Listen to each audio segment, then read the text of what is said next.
সেদিন রাতে ঘুম আসছিল না। কারণটা খুব অদ্ভুত। আমাদের বাড়ির সামনের রাস্তার বাতিটা হঠাৎ কয়েকদিন ধরে নষ্ট হয়ে গেছে। ফলে রাত হলেই পুরো এলাকাটা অন্ধকার হয়ে যায়। আমি বারান্দায় দাঁড়িয়েছিলাম, ঠিক তখনই দেখলাম রাস্তার ওপাশের বৃদ্ধ লোকটা আবারও গেটের সামনে এসে দাঁড়িয়েছেন। এটা নতুন কিছু না, গত 3 মাস ধরে প্রায় প্রতিদিনই ওনাকে একই সময়ে একই জায়গায় দাঁড়িয়ে থাকতে দেখছি। হাতে একটা পুরনো টর্চ, চোখ দুটো রাস্তার দিকে, যেন কারো জন্য অপেক্ষা করছেন। প্রথম দিকে বিষয়টা গুরুত্ব দেইনি, কিন্তু ধীরে ধীরে কৌতূহল বাড়তে লাগলো। একদিন স্বামীকে জিজ্ঞেস করলাম, আচ্ছা ওই কাকু রোজ রাতে গেটের সামনে দাঁড়িয়ে থাকেন কেন?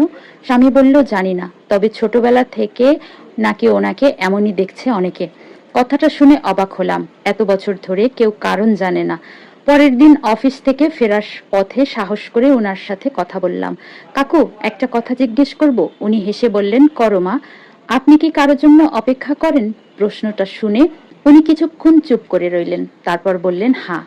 কে আসবে জানি না। উত্তরটা শুনে আমি আরো অবাক হলাম।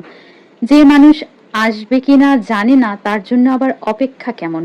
উনি আর কিছু বললেন না, শুধু হেসে বাড়ির ভেতরে চলে গেলেন। সেদিন রাতেই বিষয়টা নিয়ে অনেক ভেবেছিলাম, কিন্তু কোনো উত্তর পাইনি। এরপর কেটে গেল কয়েক সপ্তাহ। একদিন সকালবেলা দেখি এলাকার লোকজন রাস্তার পাশে ভিড় করেছে। জানালা দিয়ে তাকিয়ে দেখি সেই বৃদ্ধ কাকু অসুস্থ হয়ে পড়েছেন। তাকে হাসপাতালে নেওয়া হচ্ছে। কেন জানি না, আমার খুব খারাপ লাগছিল। হাসপাতাল থেকে ফেরার পর কয়েকদিন আর ওনাকে দেখা গেল না। রাতের বেলা গেটের সামনে কেউ দাঁড়াতো না। অদ্ভুতভাবে দৃশ্যটা মিস করতে শুরু করলাম। তারপর এক সন্ধ্যায় হঠাৎ দেখি উনি আবার দাঁড়িয়ে আছেন, হাতে সেই পুরনো টর্চ। আমি আর দেরি করলাম না, রাস্তা পেরিয়ে সোজা ওনার কাছে গেলাম। বললাম, কাকু, আজ আপনাকে একটা কথা বলতেই হবে। কি কথা? আপনি কার জন্য অপেক্ষা করেন?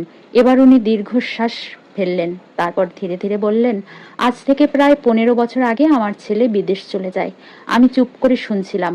উনি বলতে লাগলেন, যাওয়ার আগে বলেছিল, বাবা কয়েক বছরের মধ্যেই ফিরে আসব। তারপর তারপর আর আসেনি।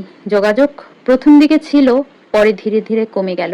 এখন প্রায় নেই বললেই চলে। আমি আস্তে করে বললাম, তাহলে আপনি এখনো তার জন্য অপেক্ষা করেন? উনি হেসে মাথা নাড়লেন, না মা, প্রথম কয়েক বছর করতাম, এখন আর না। আমি আরো বিভ্রান্ত হয়ে গেলাম। তাহলে? উনি রাস্তার দিকে তাকিয়ে বললেন, আমি অপেক্ষা করি নিজের জন্য। মানে? প্রতিদিন এখানে দাঁড়িয়ে থাকি, যেন মনে থাকে কেউ একজনকে খুব ভালোবেসেছিলাম।